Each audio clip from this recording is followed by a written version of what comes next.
నమస్కారం. ప్రస్తుత మన ఆపద్ధర్మ ముఖ్యమంత్రి గారు అయినటువంటి వైఎస్ జగన్మోహన్ రెడ్డి గారు ముఖ్యమంత్రిగా ఉన్న సమయంలో ఈ వెనుకొండ నియోజకవర్గానికి వచ్చి సంవత్సరం పైసలుకైంది. ఆ రోజున సభలో అనేక వరాలను ప్రకటించడం జరిగింది ముఖ్యమంత్రి గారు.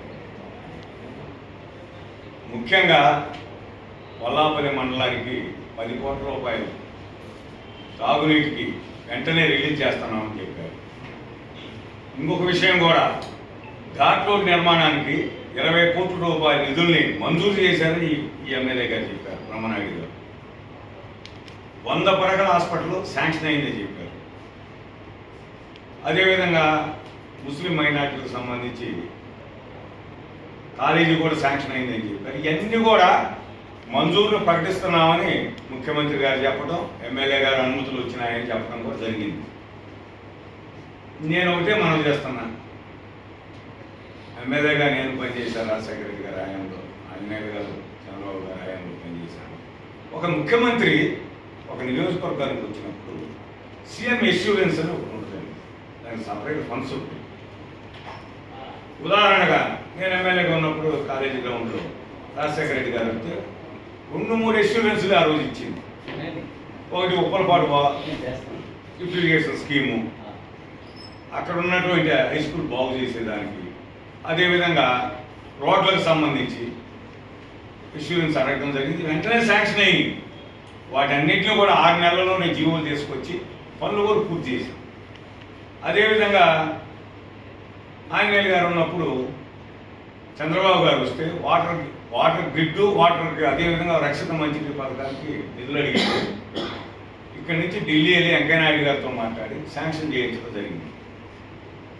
అంటే ఇప్పుడు ఎమ్మెల్యే గారి చిత్తశుద్ధి, బ్రహ్మనాయుడి చిత్తశుద్ధిని నేను ప్రశ్నిస్తున్నా. ఇన్ని వరాలు నువ్వు ప్రకటించుకున్నావు, సంవత్సరం దాటింది కదా, మరి ఇందులో ఒక్కటన్నా పూర్తయిందా? అసలు నువ్వేం చేస్తున్నట్టు? నిత్యం నర్సాపేట నుంచి వినుకొండ రావడం, వినుకొండ చుట్టూరు భూములు చూసుకోవడం, ఆ ఘాట్ రోడ్డు నిర్మాణం చూసుకోవడం, ఆ బిల్లులు చేసుకోవడం, ఆ నరసింహారెడ్డి గారి భూములు అక్కడ చుట్టూరు ఆ భూములు చూసుకోవడం, అక్కడ ఏదైనా సీసీ రోడ్లు వేయించుకోవడం, రియల్ ఎస్టేట్ చేయడం తప్ప, స్పష్టంగా చెప్తున్నాం, ఆయన వినుకొండలో రియల్ ఎస్టేటు భూదందా చేయడం తప్ప అసలు సెక్రటరియట్ ముఖం ఎప్పుడన్నా చూసారా? ఇన్ని అష్యూరెన్స్లో ఒక ముఖ్యమంత్రి ఇస్తే ఒక్కదాన్ని కూడా, ఒక్క జీవో తెచ్చి ఒక్కదాన్ని కూడా ప్రారంభించడం చేత కాలేదంటే ఏమనాలా? నీకు అసలు చిత్తశుద్ధి ఉందా? బాధ్యత ఉందా? నోరు వేసుకొని ఇతరుల మీద పడి బూతులు తిట్టడం తప్ప ఏమైంది? నేను అడుగుతున్నా. 100 పడకల హాస్పిటల్, 100 పడకలు ఏదది? 100 పడకల హాస్పిటల్ జీవో ఏది? స్థలం ఏది? మైనారిటీ కాలేజీది ఏది?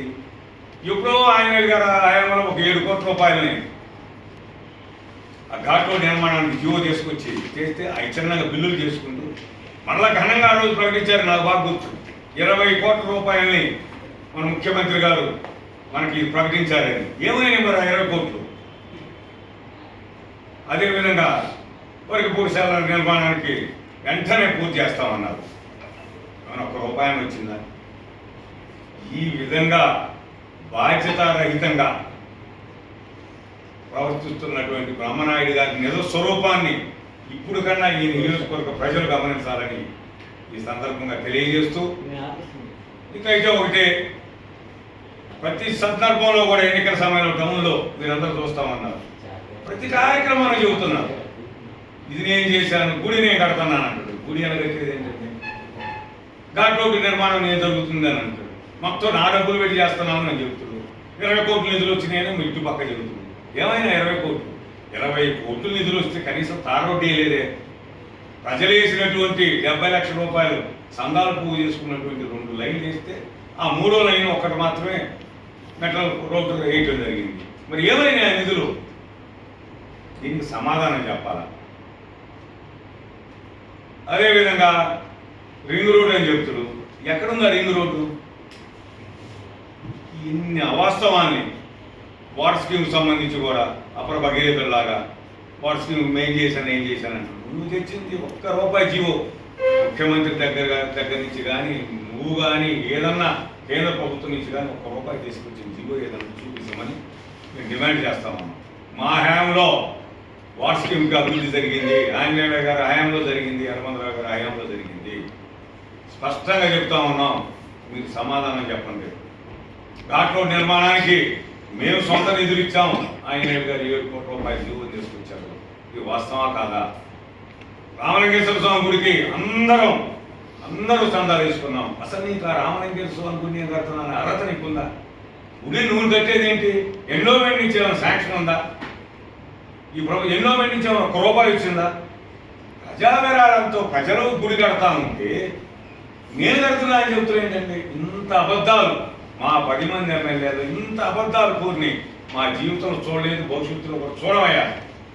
ప్రజలందరూ దయచేసి ఈ బూతుల ఎమ్మెల్యేని గమనించాలని మనవి చేస్తూ, ఇప్పటికైనా ముఖ్యమంత్రి గారు గత సంవత్సరం వచ్చినప్పుడు చేసినటువంటి వాగ్దానాలన్నింటినీ నేను నెరవేర్చేదానికి కూడా ఏముందండి? కోడ్ వచ్చింది, ఎవరేం చేయడానికి లేదు. కాబట్టి ఉన్న వాస్తవాన్ని ప్రజలకు తెలియజేసి ఈ విధంగా సీఎం ఎష్యూరెన్స్ను కూడా ఉగ్గిపాలు చేసినటువంటి ఈ ఎమ్మెల్యేకి ప్రజలందరూ నిజాలు తెలుసుకొని బుద్ధి చెప్పాలని సందర్భంగా మనం